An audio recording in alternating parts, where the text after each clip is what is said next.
All right, good evening, everybody. It is 6:30 p.m. Today is Thursday, February 24th. It is 6:30 p.m. This is the Olentangy Local School Board Education. It's a regular meeting. We're in the Berlin room of the Olentangy Administrative Offices. I'll call the meeting to order. Mrs. Hatfield, would you please call the roll? Dr. Dabrico? Here. Mr. Lester? Here. Mr. O'Brien? Here. Mrs. Patrick? Here. And Dr. Weiss? Here. Thank you. Would everyone please stand and join me in the Pledge of Allegiance, please? I pledge Allegiance to the flag of the United States of America and to the republic for which it stands, one nation, under God, indivisible, with liberty and justice for all.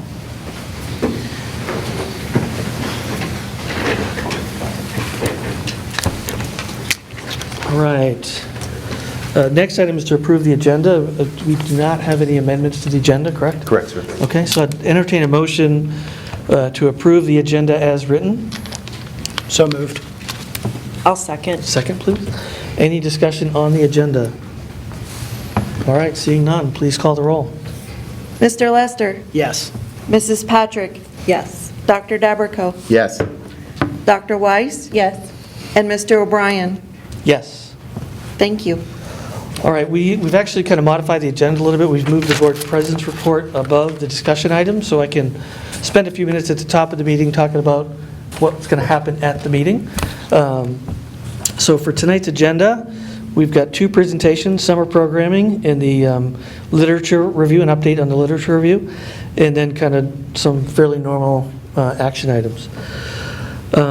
So before I get into my item, I would ask any of the other board members if they have committee updates. I know, Mr. Dabicow, you had a couple things. Finance Committee was Tuesday, I believe. Yes, sir. So if you would. Thank you, Board President O'Brien. Just two comments. School Advocacy Committee is doing a candidate forum at Liberty High School Theater on April 7th. That's a really big opportunity for everyone in our community to see what the candidates offer in the context of the thing that's most important to us in this context, which is education. So hopefully we can get a number of folks to attend that so that the candidates know how important it is for our community. That's April 7th. And then just a couple quick notes from the Finance and Audit Committee. So one of the tasks of the committee is to share business and financial best practices from the private and public sectors, and that was in full swing. They spent a great deal of time talking about the way to format reporting so that the board and the community can see what's going on and see what decisions can be made that continue to operate our district in a lean fashion.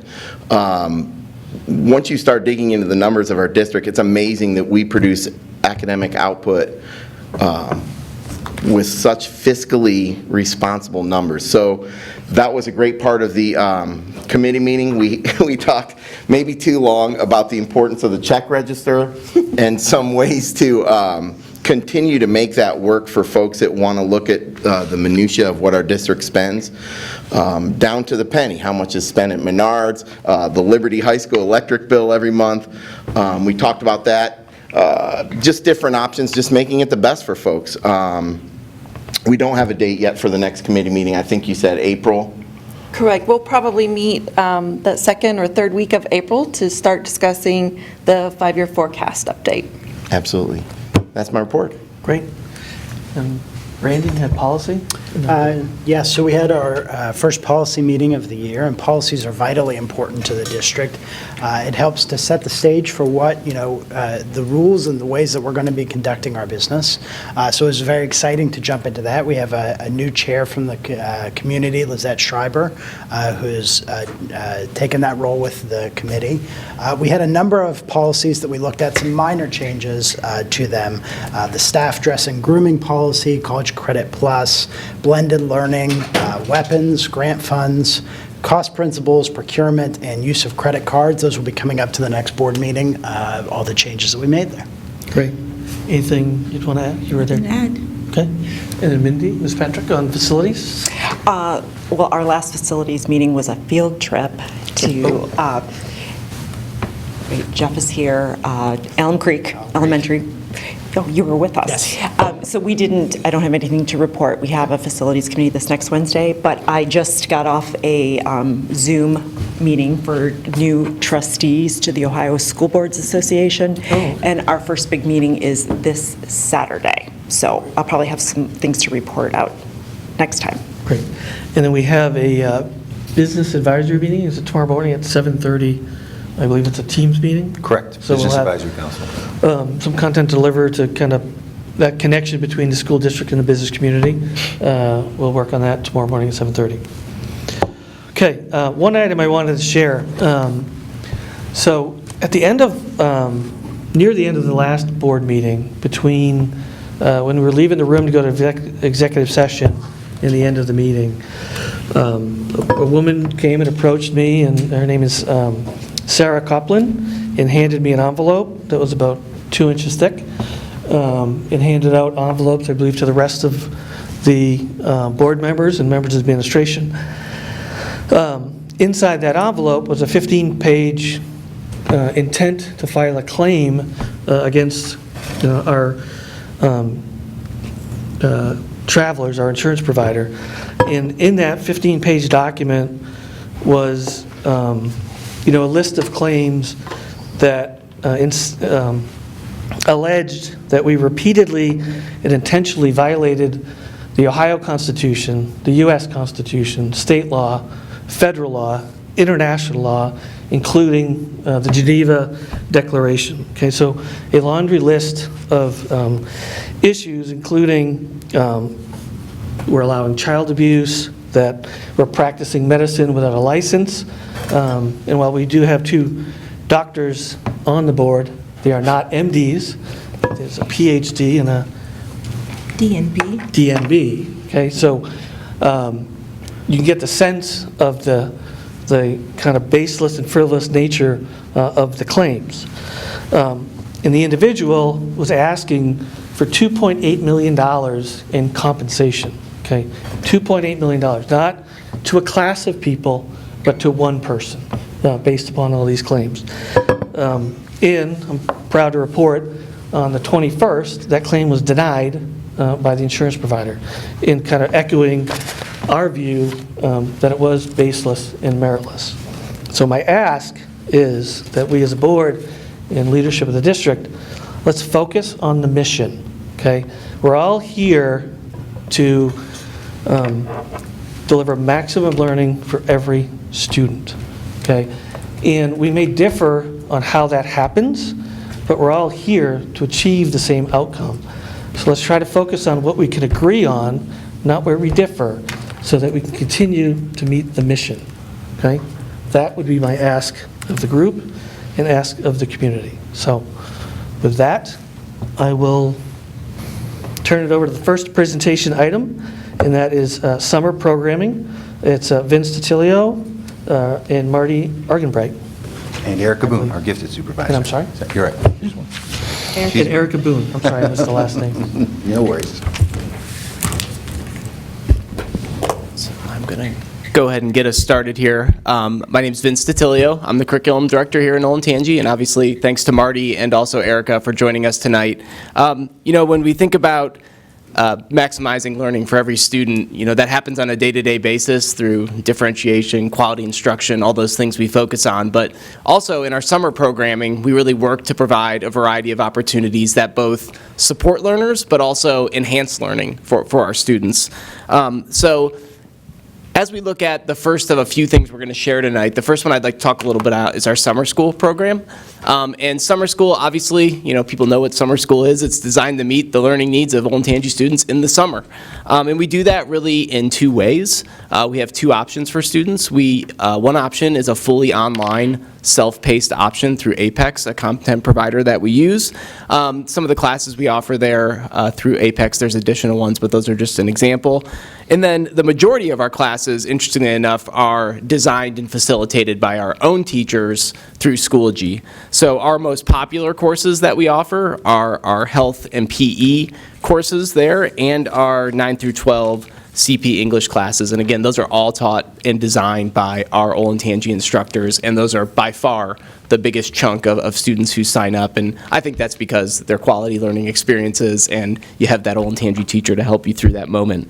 As far as summer school numbers and how they've grown over the years, incrementally every year they grow a bit, but definitely from 2020 to 2021, we had our biggest jump. We went from 585 students in 2020 to 664 in 2021. I'm assuming that growth is going to continue to happen as I think students take more advantage of different learning opportunities that are out there, whether it's College Credit Plus or summer school. This year's program, it runs from June 6th to July 8th, and also wanted to note that Karen Sidoti, the principal of Olentangy Academy, is the administrator who really does the work and runs this program in the summer and does a great job. So we'll hold for questions till the end, but I'm going to pass it over to Erica at this point, and Erica is going to share some information about our summer enrichment program. This is her first time presenting to the Please be board. nice. You know, don't want to, make her nervous or anything. Thank you for that. I'm excited to share a little bit about the summer enrichment experience. It is an opportunity for students and teachers to come together around areas of interest and passion. We know that our staff here has a very wide variety of interest and talent that may not be showcased as much during the school year, and this gives an opportunity for teachers to share their interest, and it gives students an opportunity to dive into some things that they may not experience during the school year. We've offered this program since the summer of 2017, with the summer of 2020 being canceled and last year being virtual. Students can register for an AM and a PM course. This is offered June 6th through 16th, and when it was in person, we had around 730 students who were enrolled. Last year, with it being virtual, it was around 500. Like I said, they can enroll for an AM or a PM course. The types of courses include things like STEM, leadership, service learning, parks preservation. We have a Ninja Warrior course that's very popular with students, robotics. Because this is a self-supporting program, each course is $125. And we use that to fund our teachers. We hire a clinic aide for each of our buildings. The elementary students this summer will be at Glen Oak, so our 1st through 5th graders. 6th through 12th grade will be at Orange Middle School. And then we also hired 2 administrative liaisons. This summer, Kathy Boone, an English teacher at Liberty High School, and Josh Martin, math at Liberty Middle School, have stepped up to fulfill that role.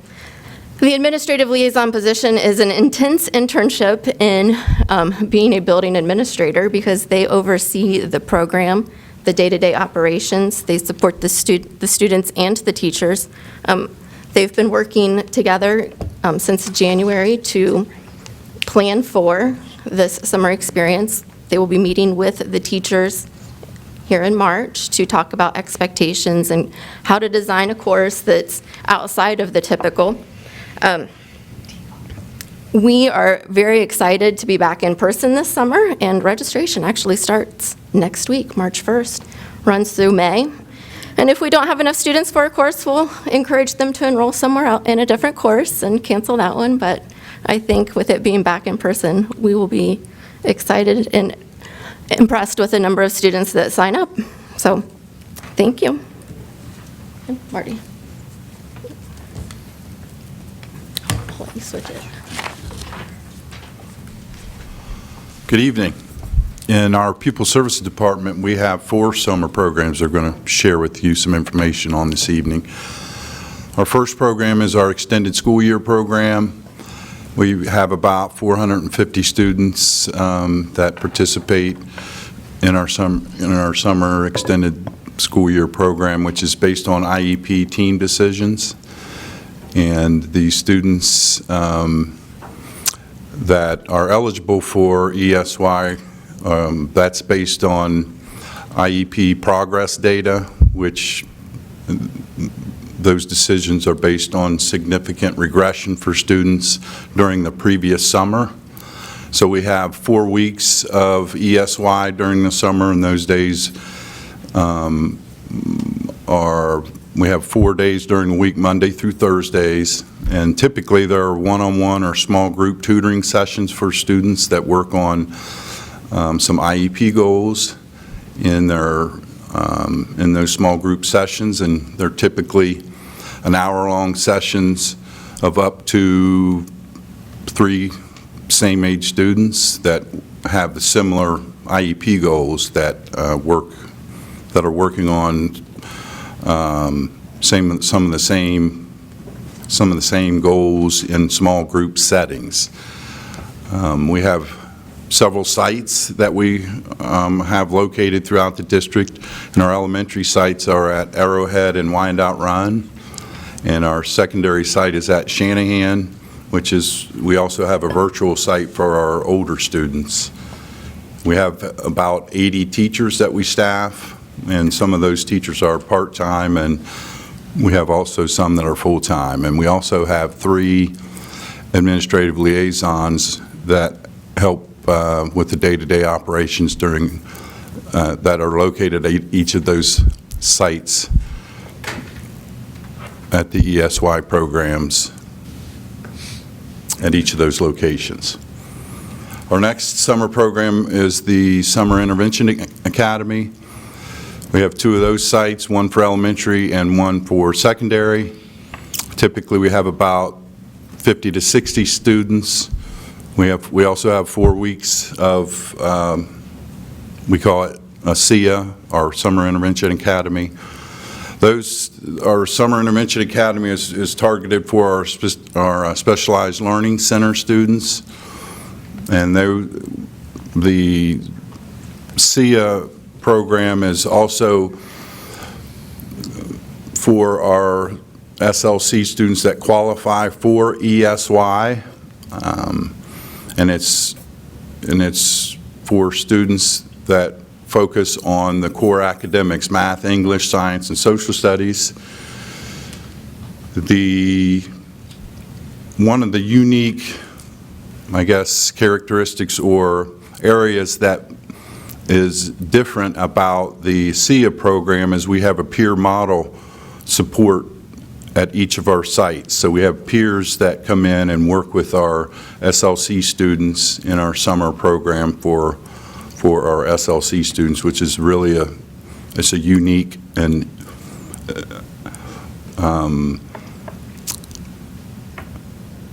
excellent opportunity, not only for our SLC students, but our peers really enjoy that opportunity to work with our students. So the staffing for that Summer Intervention Academy meets the needs of those students. So we have speech and language pathologists, we have nurses, we have occupational therapists to help meet the needs of those students based on, whatever the needs of those students that are attending that summer program. And we also have an administrative liaison at each of those sites for our Specialized Learning Center students.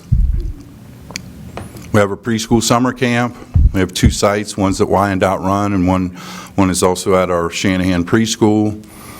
We have an administrative liaison at each of those sites, and typically there's about 60 to 75 students. We also have students that also qualify for ESY, attend that preschool camp.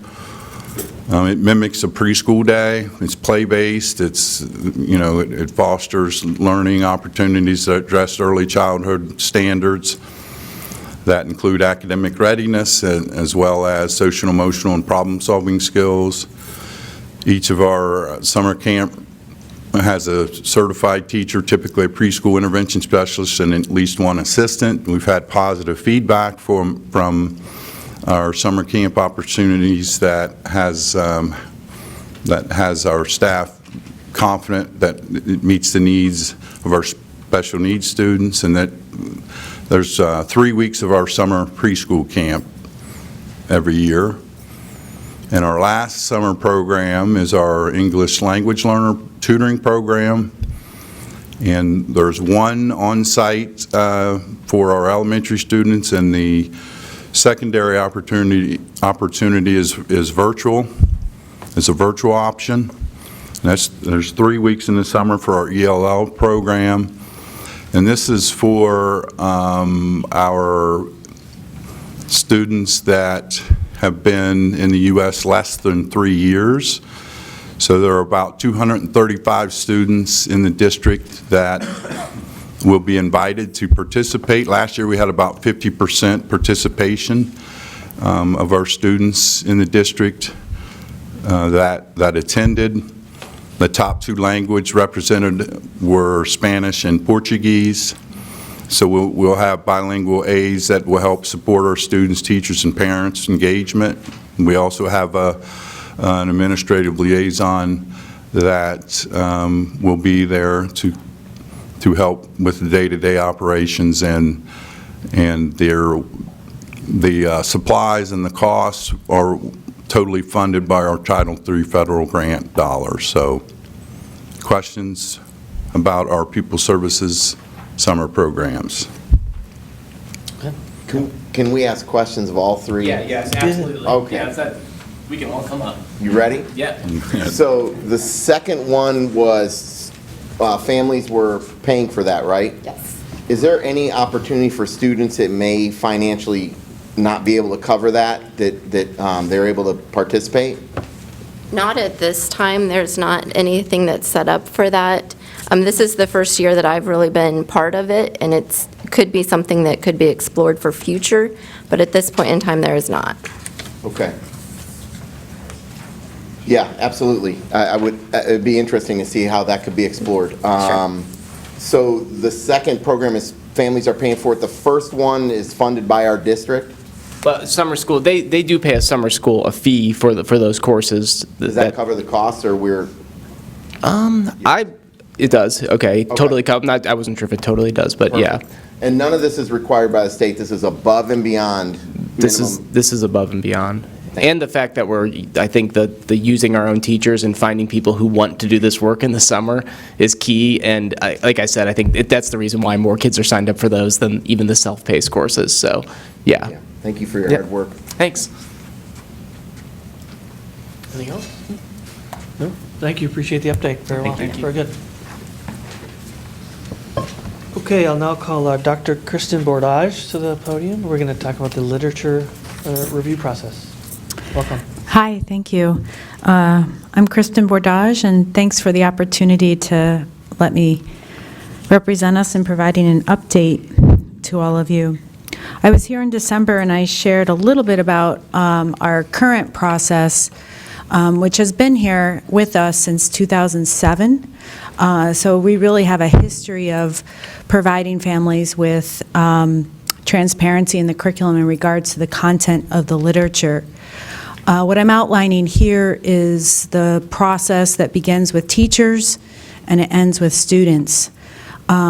We do aspire in the ELA curriculum to maximize the learning of every student, and so that's why teachers are constantly updating the curriculum with new literature.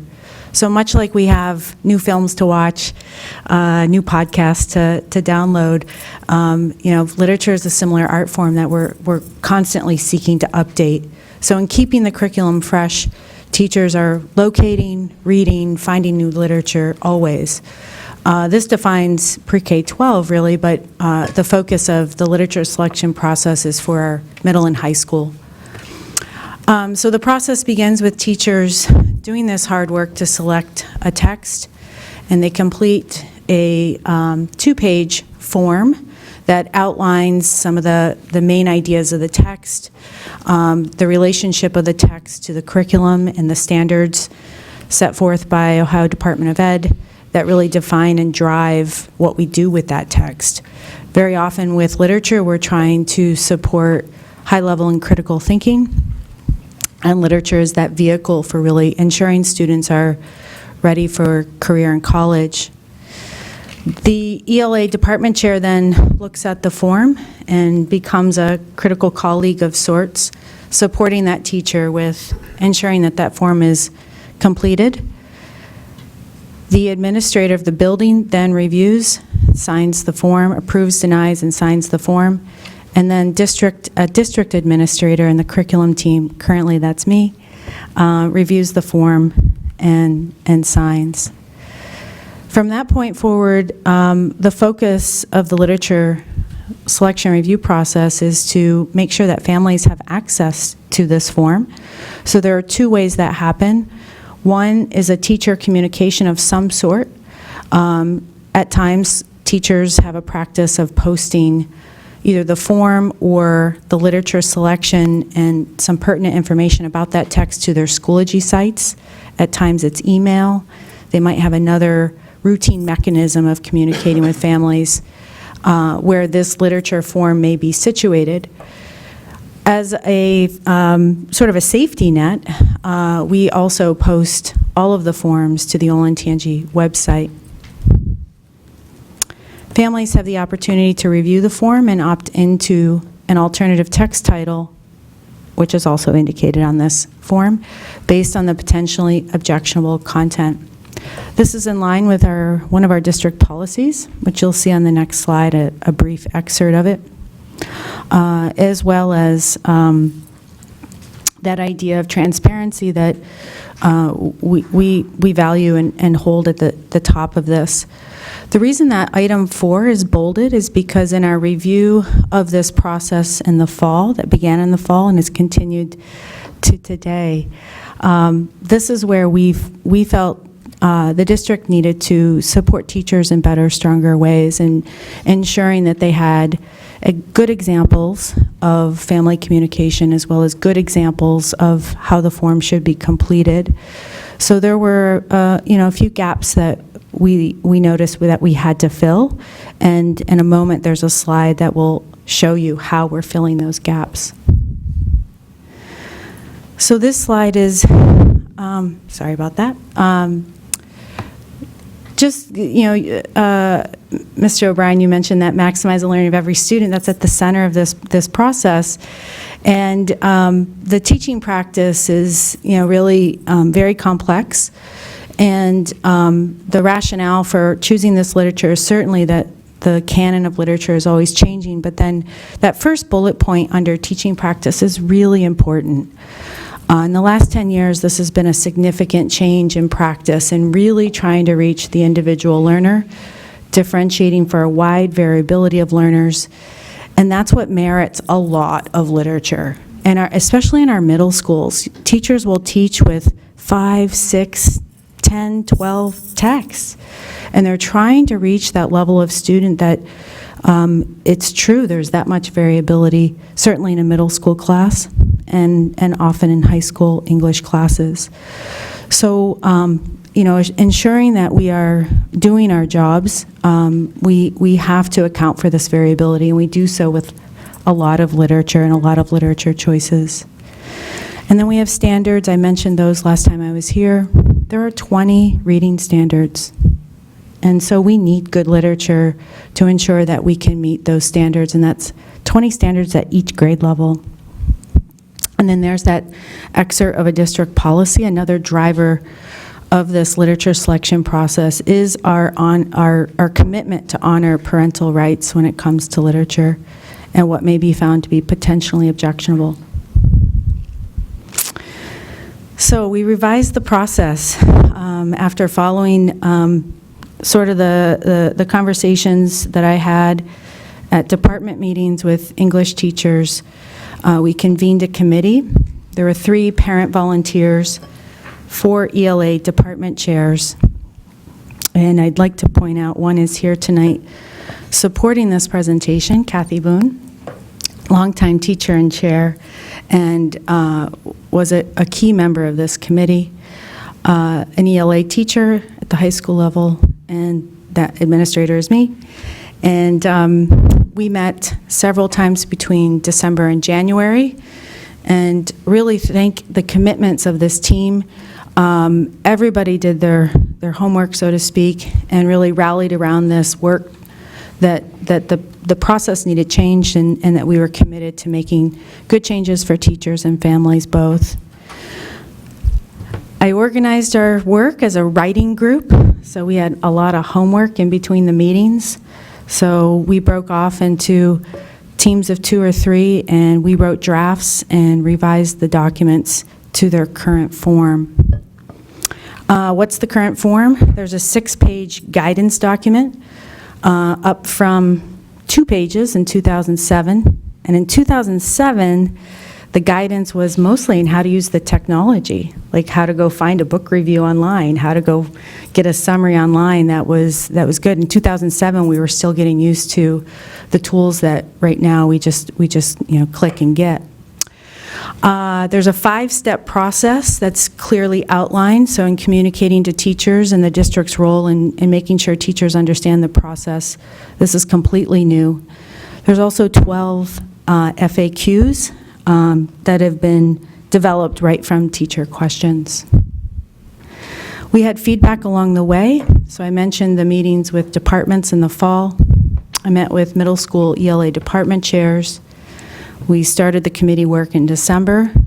The district curriculum team, thank you team, gave feedback on iterations of the documents. February was a big month. You see a lot of folks there weighed in on the new process and form. All 120 plus teachers were invited to answer one question survey, giving qualitative feedback about their thoughts on the form, their feedback, their ideas for revision. LMS is library media specialist, and then ELA chairs and all secondary principals. So then and now, 2007, you'll see, if we go row by row, I'd like to highlight what's in yellow there in the 2022 version. So we've added a few components to what was a 2-page form is now a 1-page form. And that's simply because we can now trust more links than we could in 27 from breaking. So there'll be more links to book reviews, links to summaries, and so forth. But then we're asking teachers to provide a rationale for the use of the text in addition to the standards, and to be more specific when it comes to outlining that potentially objectionable content. The shift in language is intentional, so in 2007, the documents say, controversial content, and so does the form. And the policy is about objectionable content. So that shift in language pulls into line the consistency with the policy. Guidance about the process, as I mentioned, was mostly about how to use the technology and how to upload things. It was interesting. I was like, gosh, it seems like we had that in 07, but we didn't have that knowledge base. So there were no stated expectations in the guidance doc. And now we have detailed guidance, 6 pages, most of which is FAQs. So that would be optional for teachers. Thanks to the team and one of Kathy's colleagues, Hannah, she created a really great visual that's front and center right in the first page of the guidance doc that outlines the 5 steps. And then we're moving from sort of a vague sense of what the content is that may be objectionable to very specific. So I outline an example there of what we would expect. So in 2007, we expected profanity as an example of controversial content. And so we're asking teachers to make a shift toward qualitatively outlining, well, how much? Frequent profanity between 2 characters, occasional profanity throughout. So that's an example of what we hope to see on the form.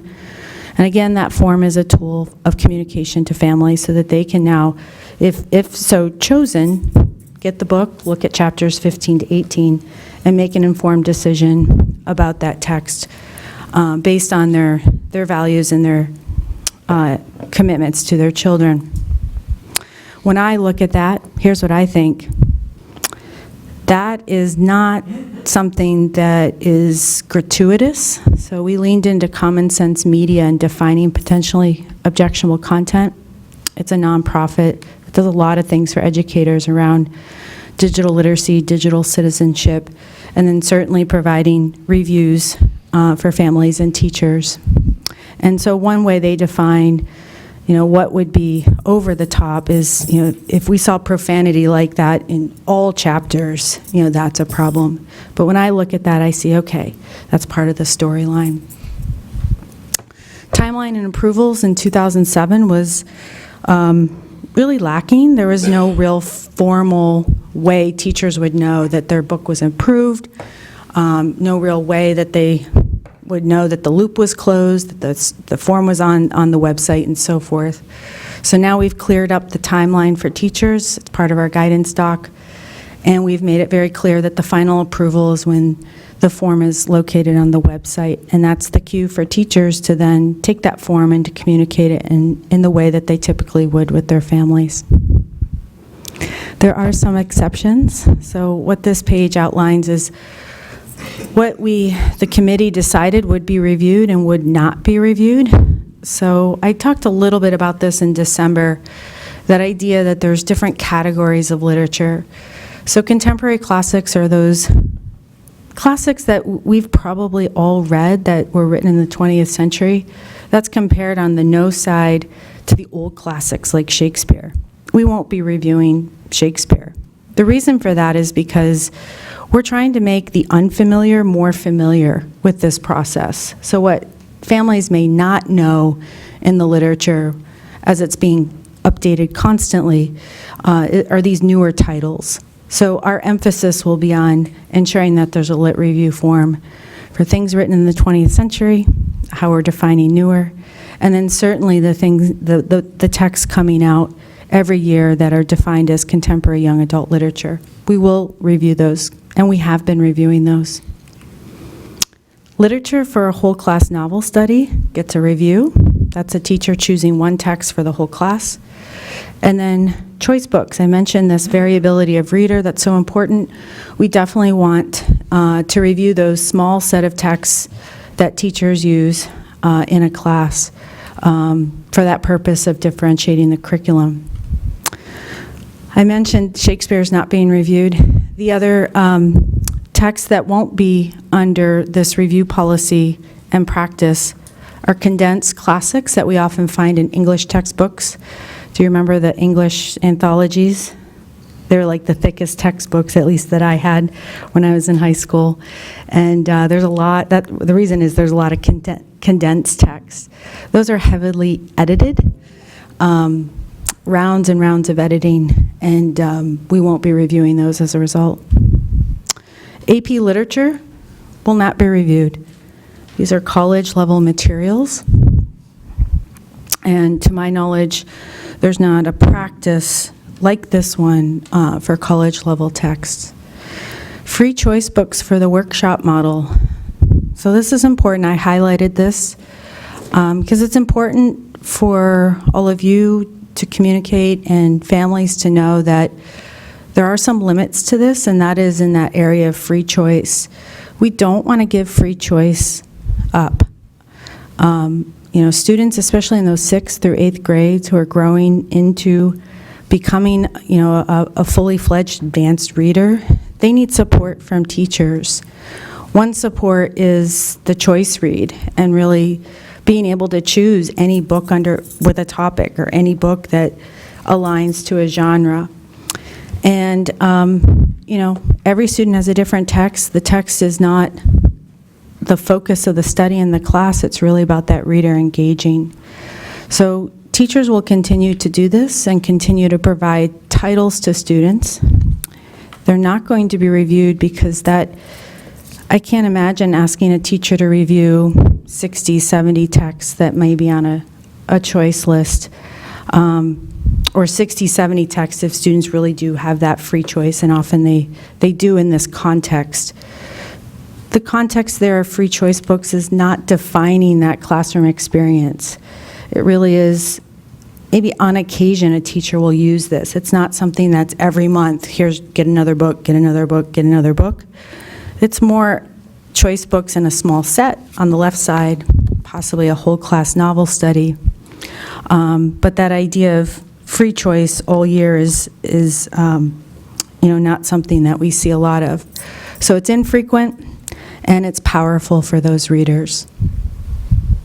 Also, we want to allow teachers to keep recommending texts. These are developing readers, and teachers know literature quite well. So to have a teacher say, hey, you have to read this book, it's great, and here's why, we don't want to limit that kind of conversation between a teacher and a student. So next steps for the committee and myself and the curriculum team will be to, and all secondary principals will be to build capacity and clarify our purpose. So in spring 2022, I'll be attending with chairs and principals all ELA department meetings. We'll be clarifying, we'll be supporting with the new forms and documents, providing high-quality examples. That was really missing from what I could find from our 2007 version. Next year, clarify, continue to clarify, start giving feedback to teachers as the forms, new literature review forms come in. And then in 23 and beyond, annual refreshers. This is something that when I started the position, there's 9 secondary buildings and there were 9 versions of this process. In some way. And so I'm hopeful that we can create a practice and a routine where there's annual refreshers on this process and the documents that align to the process. We'll evaluate this process. So going forward, we will count how many forms are accepted without revision. That means we've done our job, we've communicated well. So we'll be looking at the number of forms that we have to support teachers with revising and resubmitting compared to the forms that come in, and this process was clarified because the forms indicate that with the way that we're asking them to be completed. We'll do qualitative feedback next year from all teachers again, ELA teachers, secondary principals. We'll also count emails from families about their concerns. We see this as a indicator of, sort of whether this process is functioning well is really from the family point of view. And we'll provide qualitative feedback with the committee, so we'll reconvene the committee. So I'm hopeful we can move forward with this process with both families and teachers supporting this process of maximizing the learning of every student. My hope is that we can encourage families to trust that teachers are working really hard and have the best interest of children at the center. There is a mechanism for transparency, and all families have to do, parents have to do, is ask teachers about the content of the literature. And then I've outlined what teachers are signed on to do their job well to meet the mission. Okay, any questions? Got it. I have you. Go ahead. Go first. Yeah. So, first of all, thank you so much for this. It's very helpful, and I appreciate the thought and the community involvement that went into building this process. From a pure efficiency standpoint, I assume that various high schools are using the same text, or the same text may be used year over year. Are we going to be building sort of a database of texts that have already been approved, so we don't have to re-review the same book every year? How's that going to work? Yeah, so we do have that vision. I mentioned to the middle school department chairs the other day that that's our version 2.0. So what we'd like to do first is to launch this process, and then we currently use a SharePoint site for a lot of our internal curriculum documents, and I've already started the page. There's one book there, but what I hope is as new literature comes through the process, we can quickly add the title, link the review, and it's there, searchable, ready to go for teachers to find that lit review form. We do not expect teachers to rewrite literature review forms that have already been reviewed. However, we do have a question of principals to ask teachers if it is a different building or a different grade level to support that use of the text. And that'll be a building level decision and how that's done. Second, when the forms are posted and parents can look at these, you mentioned that there are links that maybe what are they linking to? What sort of information are they going to be able to get from the form? Yeah, so the components of the form include a summary of the text, and that often is pulled from a site. We've encouraged teachers to outline it in bullets, but they may pull a link in. Reviews, it's very common to link to a review. We'll be working with our library media specialists. We have internal high-quality K-12 literature, pre-K-12 literature, review organizations that we'll be pulling from for those reviews. Common Sense Media is another one that we will also use. And then standards. Standards are very dense, and we've asked teachers to, bullet a main point and then link either the standard or the section of standards. Oftentimes the standards are listed page by page, and you can just take a page and pop it into that form. Yeah, accessibility is going to be really important for people. You may not be able to go read the entire book, so having that so that they can access that quickly is good. The last question quickly is, you say that the form includes rationale. Is it the rationale for selecting the book in general, or the rationale for why it should be chosen even if there is objectionable content, or what is that specifically that they're asked to provide?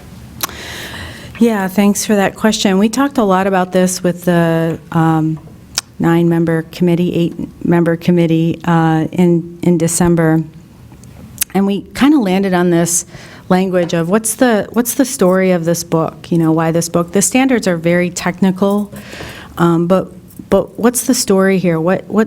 How are you engaging readers with this text? So I would expect to see in a rationale that there's a linkage between this piece of literature and the focus of the theme or topic or genre. Those are 3 ways that ELA teachers will define and drive a literature unit. Not the only, but those are 3 common ways. So I would expect to see that information there, so that it's more, in my opinion, more informative to outsiders from the standards to really understand the rationale for choosing the text, and that there's something to it other than we're going to analyze for characterization or something that's very technical.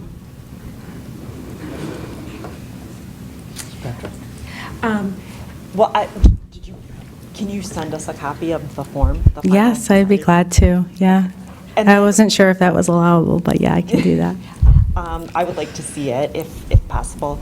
And you indicated that it would be, the teachers would be able to distribute something, but also it would be available on the website. Where on the website? Do you go into the school website? Yeah. The parents tab? Or? I typically Google Olentangy and literature, and it pops up, but we can find that very precise answer for you. I don't know if anyone knows offhand, but that's how I find it quickly. It's under curriculum? Yeah. I was thanks. looking under parents. My mind just goes If you that just way. Olentangy and literature, I didn't mention this, but I have yet to find a district that has revealed the long list of literature used in grade 6-12. So maybe that's why it pops right up. Out of curiosity, does it say the length of the book? That's on the new form. I thought that was an important detail. So if we're looking at, an instance of, maybe some graphic violence, or there's some sexual innuendo, which is common in high school literature. If there's one chapter of a 300-page text, again, that is probably defining that story, not something that's overrunning that experience with reading. Maybe an example. So if we've got, let me just tell you how it goes down in my house. I have Okay. a 12th grader that's dyslexic, and he goes in and he looks for the shortest book and says, "Mom, order me this." Right? So that's how it happens in our house. I would like a little bit of assistance to say, well, what's that one about? I know you picked it because it's the shortest. And then like a summary of some other books, maybe, because I'll look at it in a little bit more depth. Maybe that's not all parents' perspective, but that's what we go through at the Patrick House. And then, yes, I'm glad the page numbers are on Yeah. there, because then I can say, oh, that's why you picked it, and nope, actually, we should maybe focus over here. And then, let's say that there is sexual content contained in the book. The one that comes to mind that he read was Kite Runner, and it was a moral dilemma about witnessing a crime. And, you know, how would that be spelled out on the overview? Yeah, so in our new version with the clear guidance, we would expect to see sexual violence. I haven't read The Kite Runner in quite some time, but there's sexual violence in that text. There's a rape scene. Is that right, Kathy? Is there one? Yes. Or more than one? So we would want... Page 74. Kathy completed the form. Yeah, yeah. Yeah, so we would indicate that very serious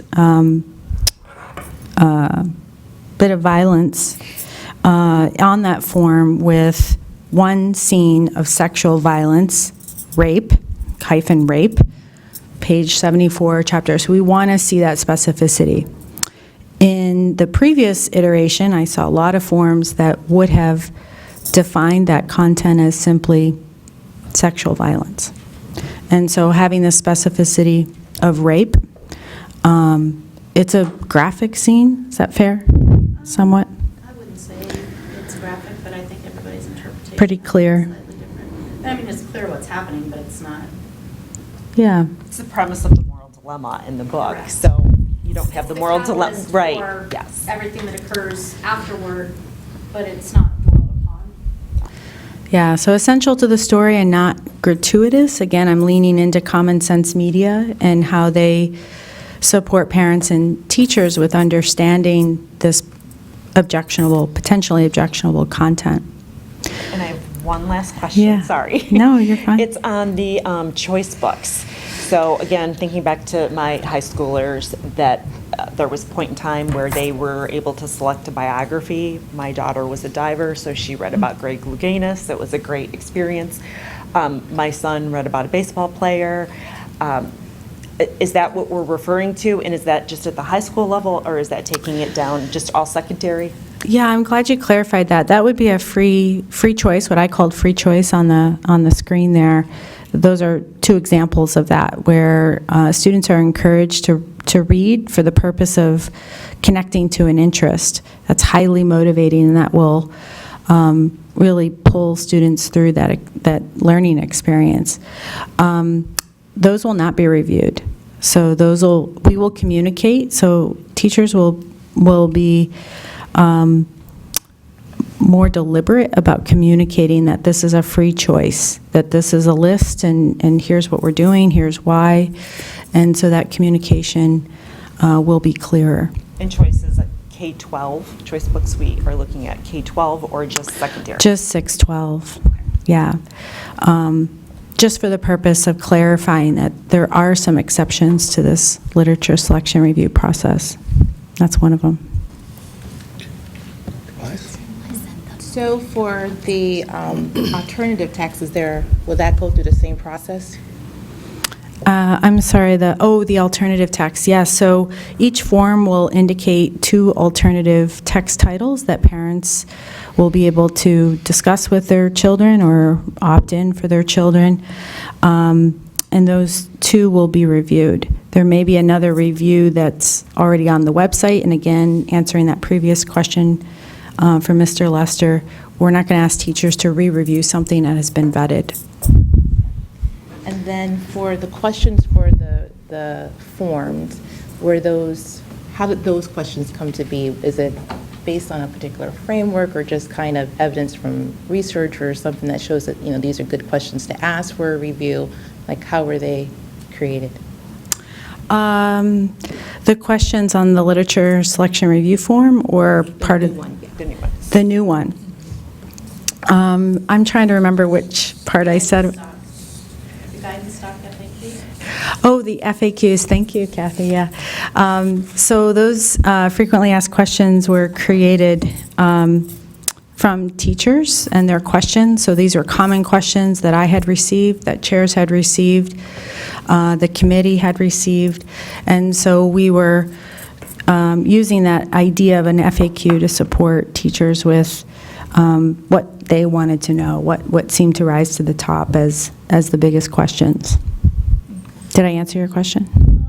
So when you're creating the form, the questions that are asked the teachers that they answer to do the review, how were those questions created, or where did those questions come from?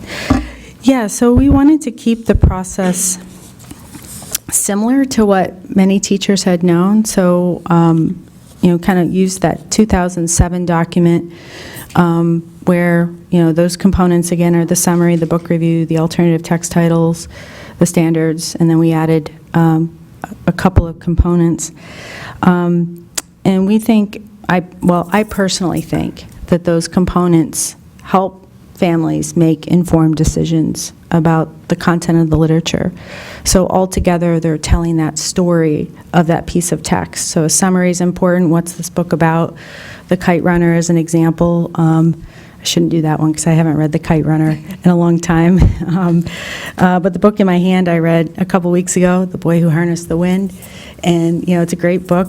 I'd love a little summary of how great this is about a boy who loves science and developed a windmill for his community. That would be a book summary. And then the rationale is, what's that overarching theme, topic or focus that I'm trying to help students engage with, in addition to standards. And so these pieces all together really inform why that literature is being used, how it's helping students engage, and how it's really maximizing the learning of their process in a literature class. And then for the free choice books, will there always be an explanation for parents to understand what free choice books are? So when they get that list, it's clear right there in the front, this is what this means. It did not go through a review. Yeah, that's a really good point, and that's something that we need to work on next. So now that we've defined what is reviewed and what's not, we'll certainly be helping principals and teachers really understand how to communicate free choice, and that it really should signal that families may have a little more work to do if they are concerned about any of those texts, and may have to have more conversations about what text is being selected, and sort of what you were talking about, Ms. Patrick, about working with your son to choose that text. And so we're hoping that when the lists go out, that families will look into those with this eye toward the content of those texts. Thank you. I'm just going to go through a couple questions, kind of in the order of the slides that you had.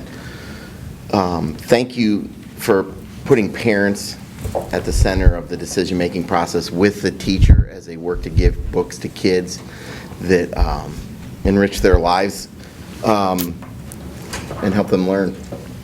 Is this an active process, your communication? So in other words, this summer, will I get an email from a teacher saying, these are the books, here's the review for your student coming up in whatever grade? Or do I just need to know that there's a review available if I want it? So is it active or passive process for parents to find out?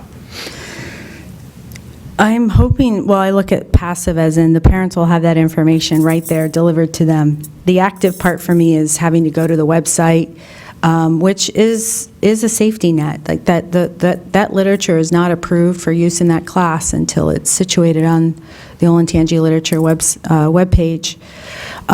So our goal is to support all 120-plus teachers who use this process with communicating in these very explicit ways, and will include the form in their typical communication style. So that might be, again, a Schoology course that has been built around this language arts course, where there's lots of ways to link the forms. Like, these are the literature, here's my forms. That's our goal. This will be something that we work with principals to communicate and give examples, and to really build that capacity to listen, to get feedback from teachers, so that we know that we're supporting them fully with this shift. This is a shift. So I would say, by and large, from the 2007 version, there was that sense that, we have a website, collects the literature forms, that's sufficient.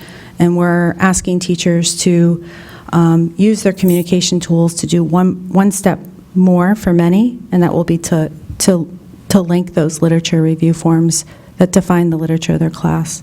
So on Schoology, so if my student has a book coming up and I'm looking at Schoology and trying to be a good parent and follow this, it would say, this is the book and here's a parent review. Yes, that's ideal. I mean, for me, it would be I would have an icon that says literature. This would be me as a teacher, and literature selection forms very, very clear on the landing page. Also, high school teachers are using syllabi that are communicated with parents, usually early in the school year. That would be another place. If that syllabus was sent electronically, those forms could be linked right to that syllabus.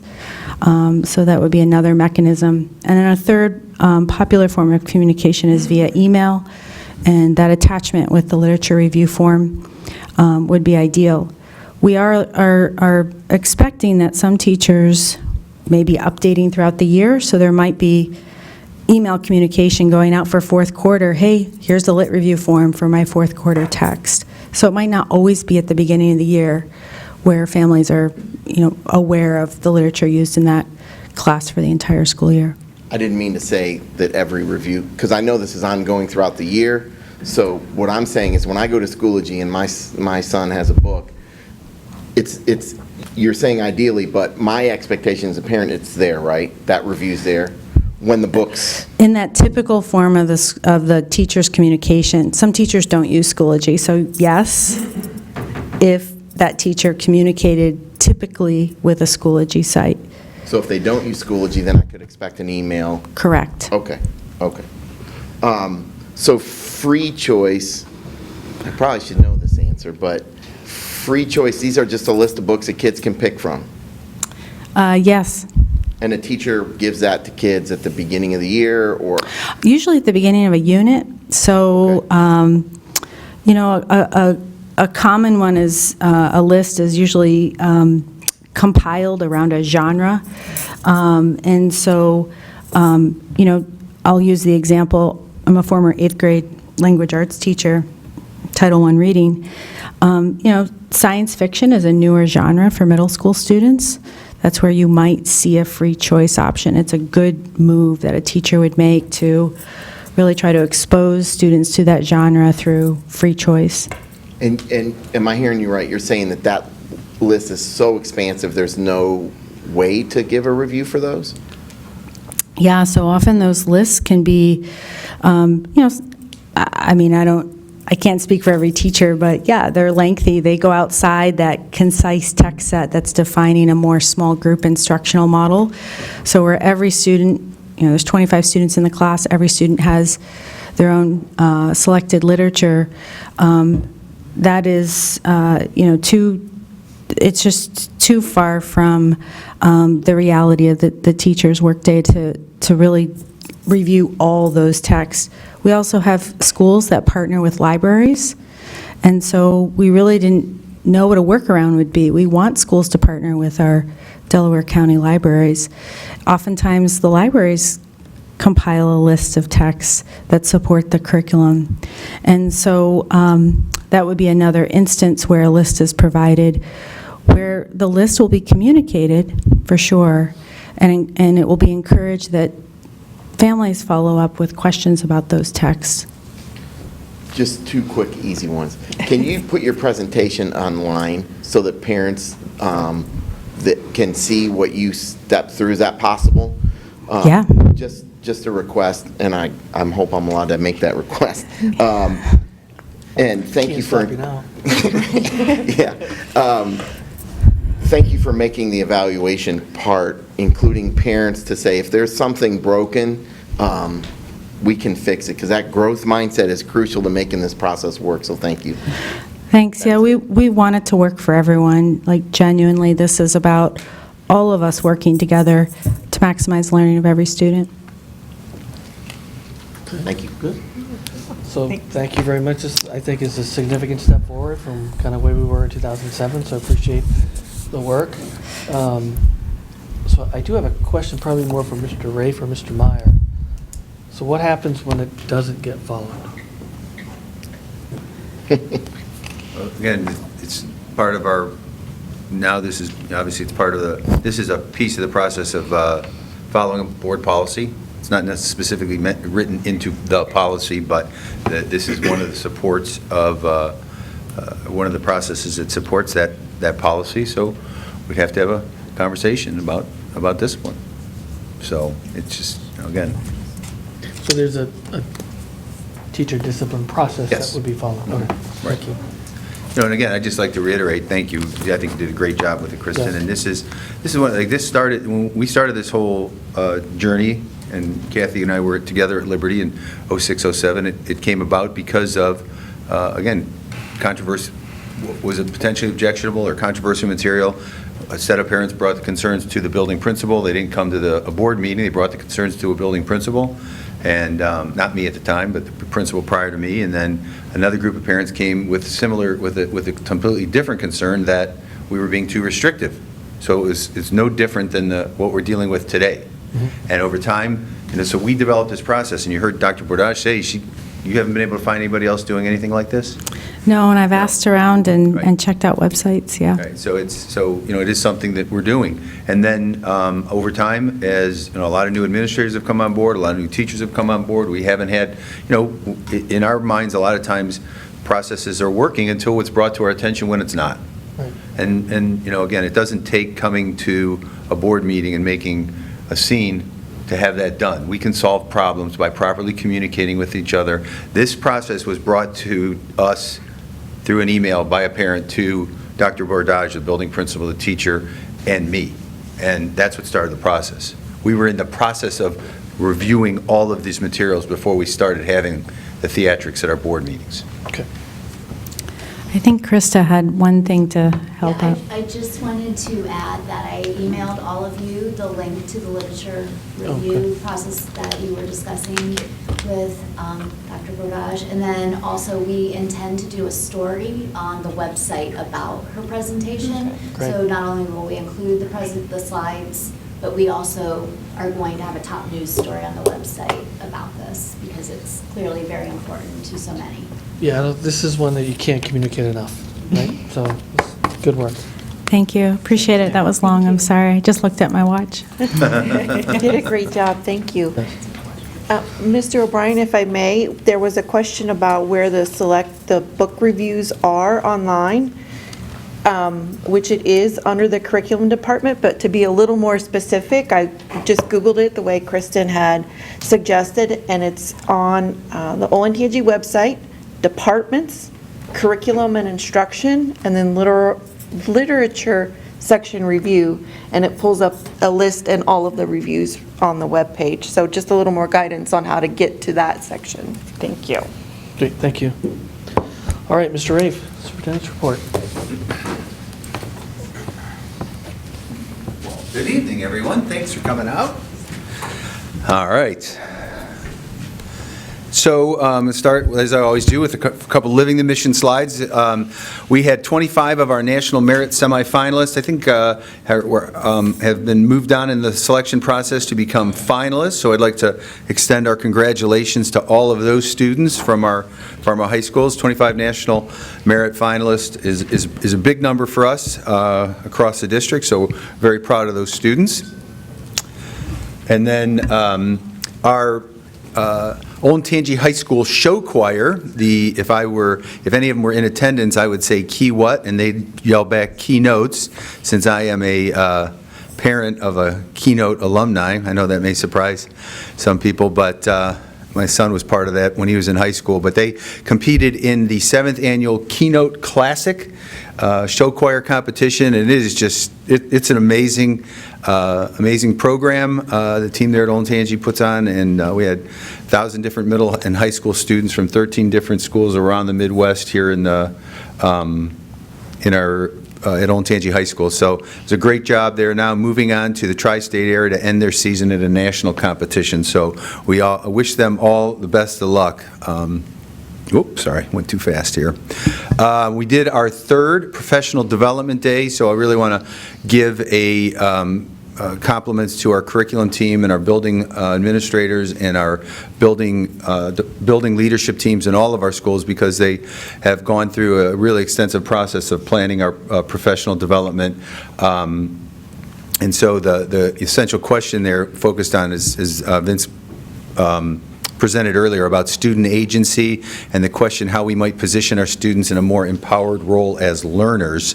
We had a great day. Staff feedback was at an all-time high, so we're very, very pleased with the professional development program. And again, I think this is something that we do, this internal professional development we do is something that we do better than anybody else in the state or maybe in the nation. So I'm very proud of our team there.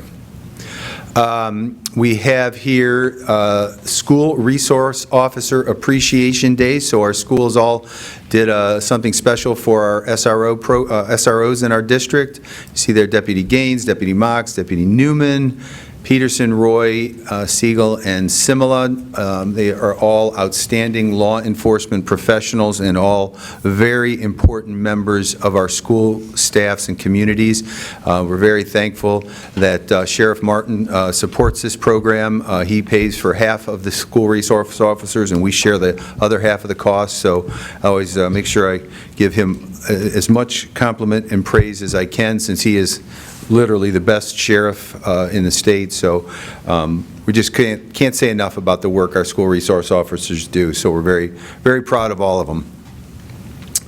So we had, last week, we did a coffee chat here as one of our community engagement events. Had about 15 community members in attendance. Had a lot of good conversation, a lot of good dialogue, answered a lot of questions, kind of talked through some issues, gave a presentation, but it was a good time. We enjoyed hosting that, and looking forward to doing more in the future. We'll vary the time so we can have people can attend to try to fit their schedules.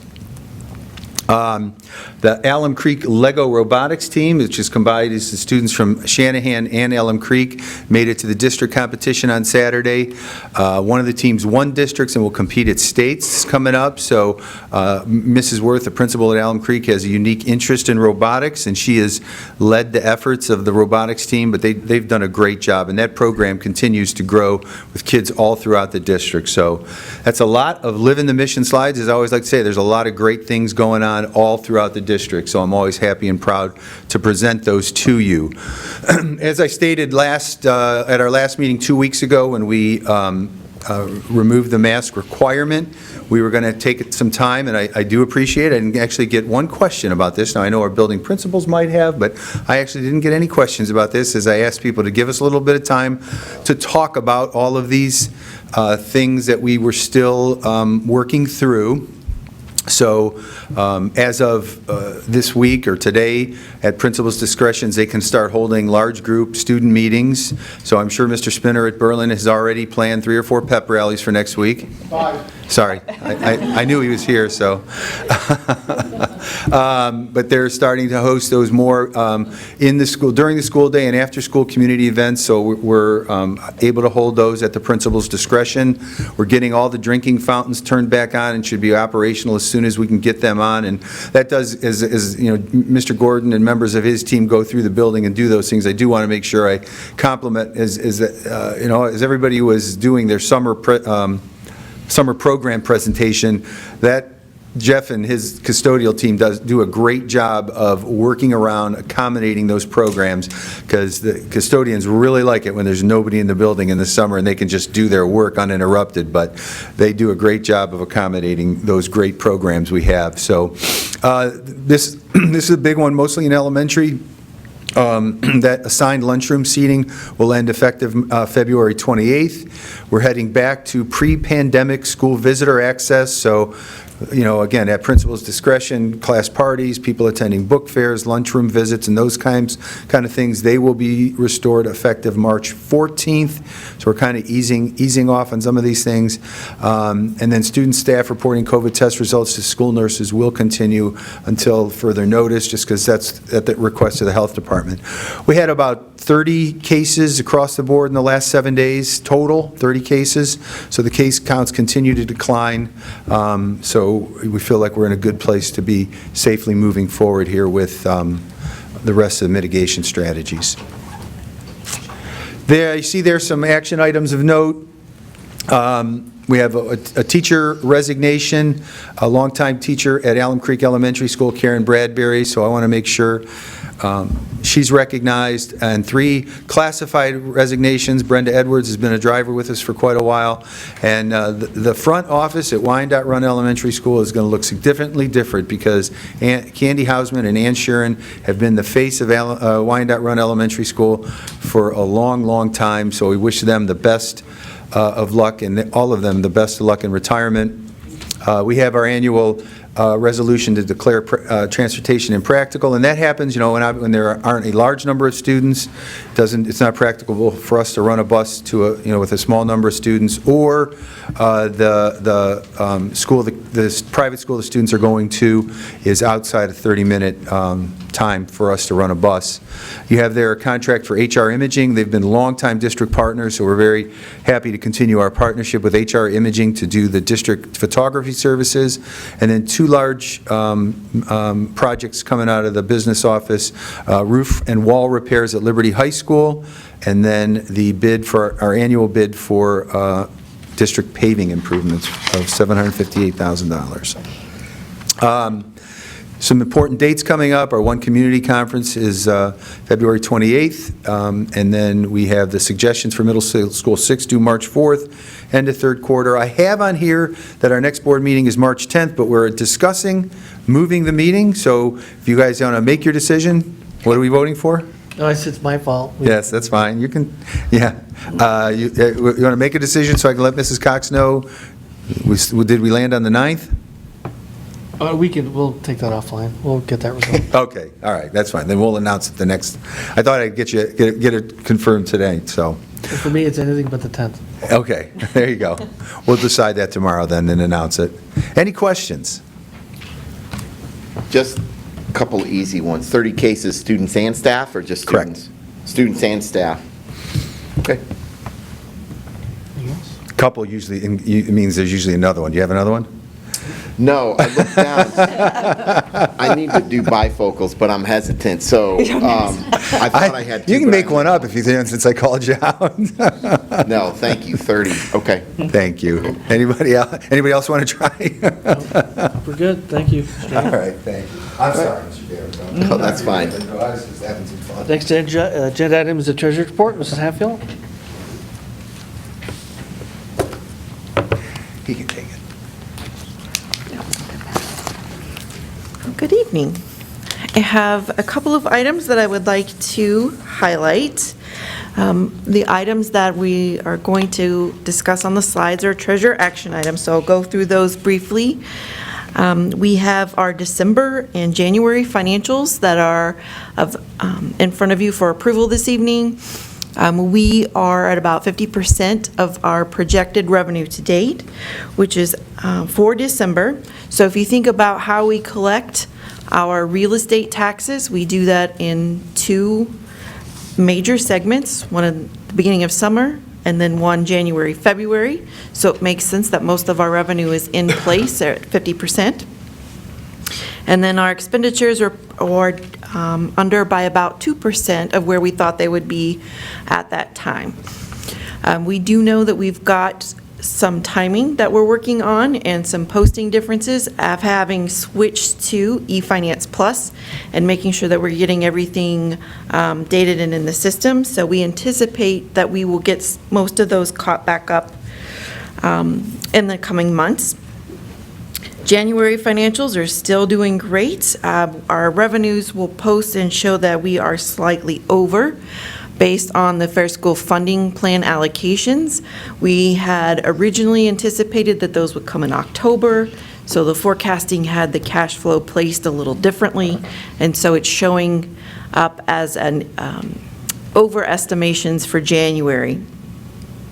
And then again, we're carrying our expenditures at about 2% under projections. So we'll continue to monitor that. Any updates that need to be posted will be posted in the May 5-year forecast as we look at where we feel we will land for fiscal year 2022 and how that carries into the next 4 years for us.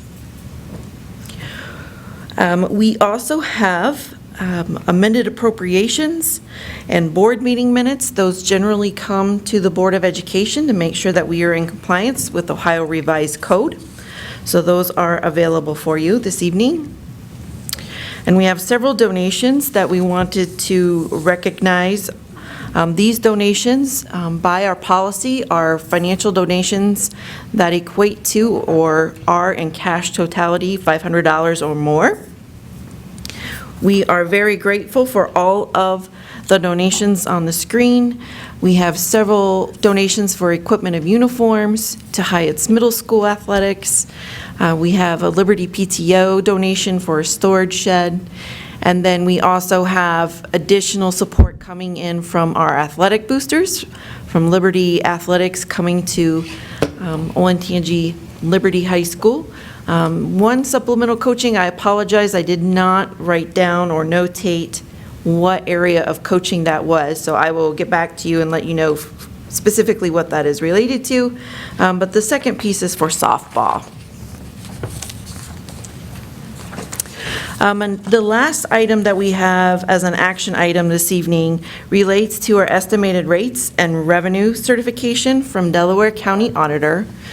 Annually, as folks know, on a taxpayer basis, our tax bills are coming out. They are being issued on tax year 2021. And so the Delaware County Auditor works with the district to make sure that they have a form allowing us to verify the effective millage rates as well as the valuations.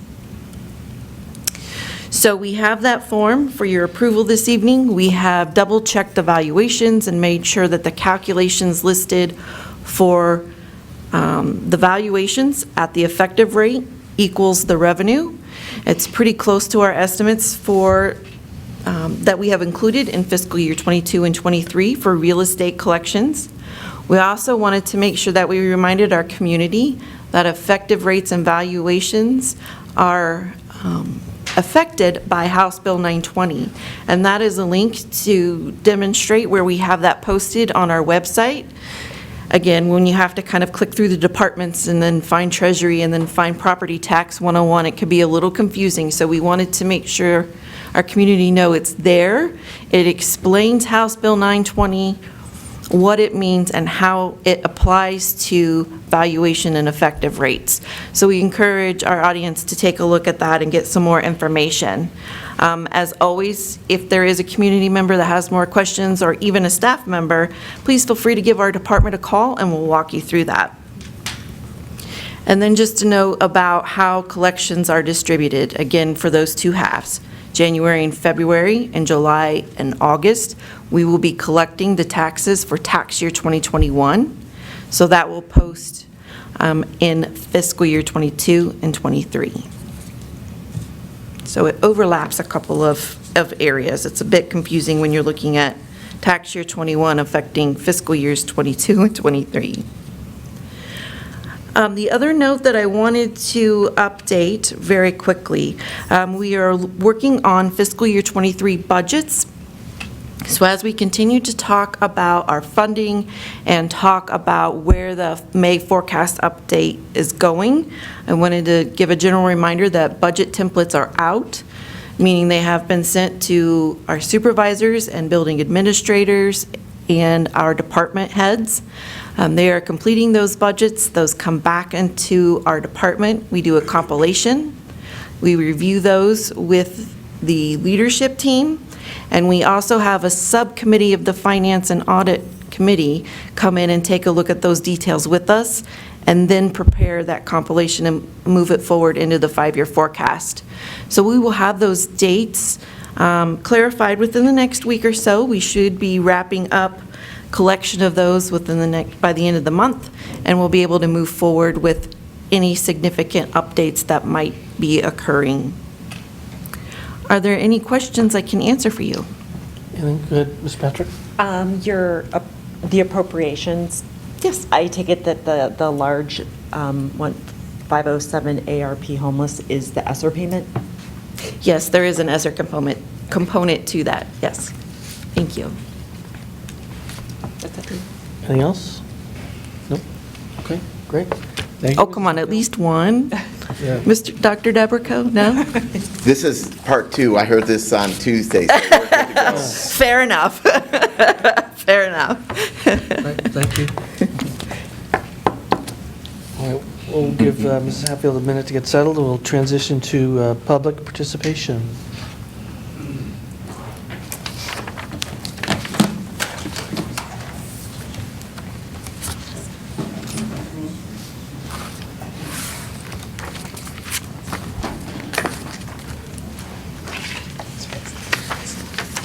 Thank you. We have 3 public participation forms that were submitted.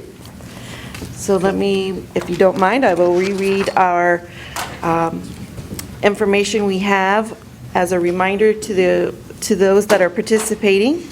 Public participation is the community's time to present any ideas, issues, or concerns to the Board of Education. Public participation is not a dialogue or discussion. It is an opportunity to present any ideas or concerns to the board in a public forum. The Board of Education will respectfully listen to the comments. Public participation will last for a maximum of 30 minutes. Each participant has a limit of 3 minutes to address the Board of Education. Participants will not be able to cede their 3 minutes to another person, and participants must state their full name and address when stepping to the podium. Public participation procedures are established by Board of Education Policy 0169.1. The policy was revised by the Board of Education on October 12th of 2021, and the policy in its entirety is available on the district website. And so I will begin by calling the names from the forms. I believe our first participant is Sarah Cook. Hi, good evening. Thank you. If you would please state your name and address, and I will begin the timer. Sure, absolutely. Sarah Cook, address is 6811 Jennifer Ann Drive, Lewis Center. Thank you. Thank you. Thank you so much for the opportunity to be here tonight. Thank you for your service, especially during a very challenging time. It is greatly appreciated, and I think you are courageous for doing that, especially the 2 new board members who signed up in the midst of all the things that are happening. So thank you very much. I am a licensed school psychologist, a school counselor, and most importantly to me, a mom. I have approximately 17 years of experience in education. Today, I chose to wear my Be Kind shirt because that is a big part of what I'd like to talk about today, which is being kind. It's an overarching principle that I think we can all benefit from. In that vein, again, I do want to thank you for your hard work and show respect for that. I come today because I do have a concern about the mask mandate being terminated, and I'd just like to be able to share some of those concerns with you. I felt that the message was delivered with very short notice. It didn't really give staff or parents much turnaround time to implement any changes or plans that they might need to make, which created quite a problem, especially for families who have individuals who have medical needs, particularly severe medical needs. I think those families, when I've spoken with them, and certainly speaking from my own experience, would have appreciated a little more notice so that plans could be made appropriately and things weren't sprung on those families, and especially their children who are trying to adapt to those changes. So that is one point that I would like to meet. Also, I think maybe just some consideration about how some of these messages are delivered. For example, saying things like masks are still permitted. Although unintentional, it does give a perception that 1 minute. they're not really encouraged. So I think attention to some of those fine details. I did want to express appreciation to Mr. Lester for the questions that he asked. That was wonderful to see, and the engagement you all had tonight around literature was amazing. I would have appreciated seeing that same kind of level of engagement when Mr. Rafe talked about the mask mandate. I didn't understand why more questions weren't posed or why more discussion did not occur. That was disappointing to many people. No health agency supports terminating mask mandates, not the American Academy of Pediatrics, the Ohio Health Department, or the Delaware County Health Department. There was a press conference about this very subject today, and just because every district is doing it, doesn't necessarily mean we should be doing it, or that anyone should be doing it. We are innovators. Let's think like that. Also, I would like to ask, who is on the Health Advisory Committee? I apologize, that is your That's 3 okay. minutes, please. Thank you. Goes quickly. Next, we have Mike Coleman, please.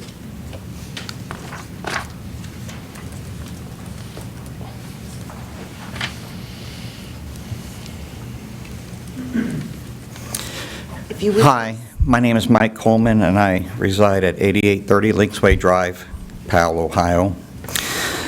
Before we get started, I'm going to ask everybody in the room here to think for just a moment about what's happening over in Eastern Europe right now. We've got men and women in our armed forces. Can you guys hear me okay? Who are at a heightened defense condition right now. They're in heavy seas, and there's a lot of tension out there right now. And I know some of you have family members overseas right now. I'm going to ask you sometime between now and tonight to put a light on them, say a prayer for them, and just think about getting things calmed down over there. Okay, well, thank you. Regarding the literature presentation tonight, wow, looks like you're trying to bring objectivity to a very subjective topic, and I don't envy being in those shoes. It's going to be hard to do. It takes a very special person and a special mind to be able to carry that through, and I kind of want to just close that by saying, don't forget that, you know, there's an old saying, good deeds sometimes, you know, don't go unpunished. It's going to be hard to satisfy everybody in this situation. Okay.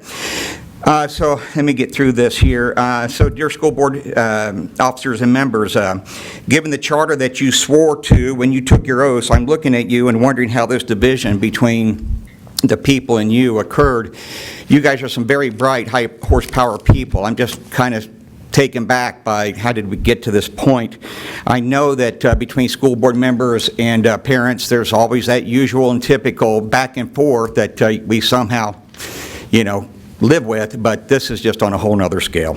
All right, there are numerous sad ironies unfolding here. At the onset, I know there was at least one of you who early on, when CRT and SEL and these sort of things were coming into the neighborhood, some of you are here that said, hey, this probably isn't such a good idea. And another one of you might have thought, hey, there really can't be much good that's going to come out of this if we do this under the cover of darkness. Others of you probably thought, well, hell, CRT, SEL, excuse my French here, maybe that's not such a bad idea. You know, you had some very altruistic thinkings about the notion. Let's give it a try. What's it going to hurt?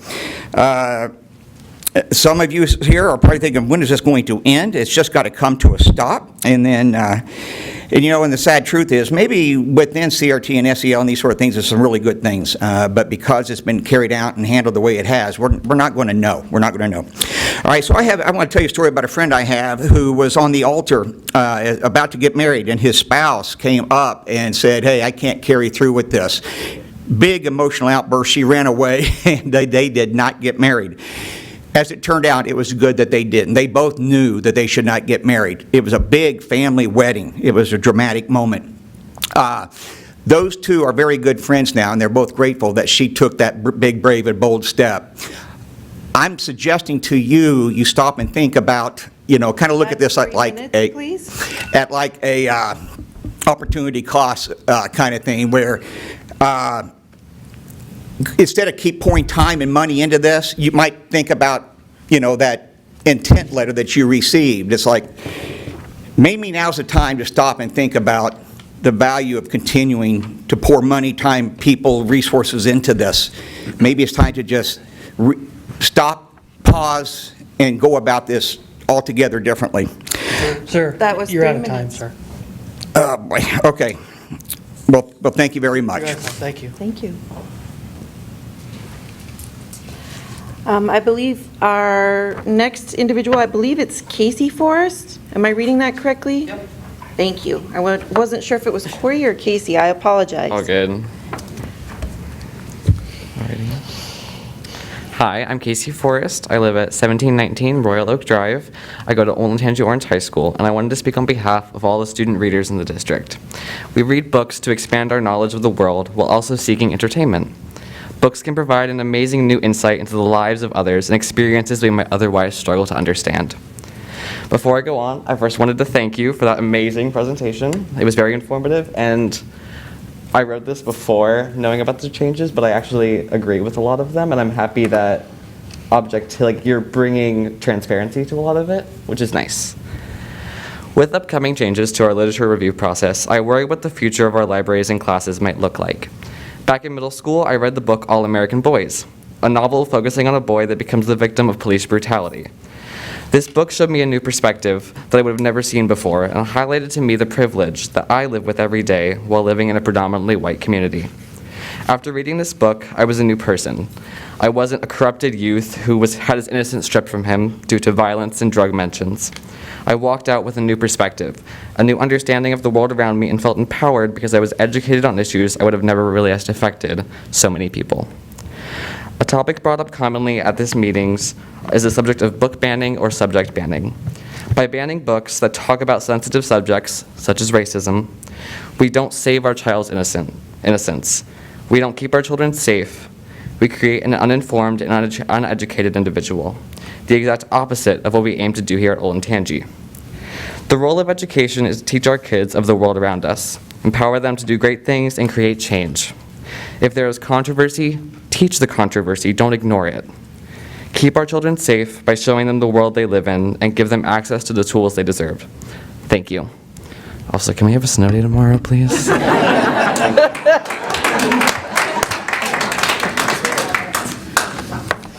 If we do, Casey, I'll give you credit. That was our final participant. Great. Thank you. All right, Ms. Hatfield, we're now going to the action items, so could you please present your treasurer action items? Yes, please. I would like to present treasurer action items A through E for your approval, please. Could I have a motion, please, to approve treasurer action items? So moved. Second. All right, we have a motion and a second. Any discussion on the treasurer action items? All right, seeing none, please call the roll. Dr. Weiss? Yes. Mr. Lester? Yes. Dr. Dabrico? Yes. Mrs. Patrick? Yes. And Mr. O'Brien? Yes. Thank you. And then, Mr. Rafe, would you please present the superintendent action items? Yes, sir. I'd like to present superintendent action items A through H for approval. Okay, could I have a motion, please? So moved. And a second? Okay. And then when you're ready, Mrs. Hatfield, please call, any discussion on the superintendent action items? No? All right, please call the roll. Mrs. Patrick? Yes. Dr. Dabrico? Yes. Mr. Lester? Yes. Dr. Weiss? Yes. And Mr. O'Brien? Yes. Thank you. I'll entertain a motion to adjourn. And again, our next meeting will be on or about March 10th. And we'll get that date set shortly. So, any discussion on the adjournment? All right, please call the roll. Oh, we need a First and a second, motion and a please. second, please. So moved. Second. All right, please call the We roll. had three, but we're going to break that down into two. Mr. Lester? Yes. Dr. Weiss? Yes. Dr. Dabrico? Yes. Mrs. Patrick? Yes. And Mr. O'Brien? Yes. Thank you. All right, thank you, everyone. Have a safe trip.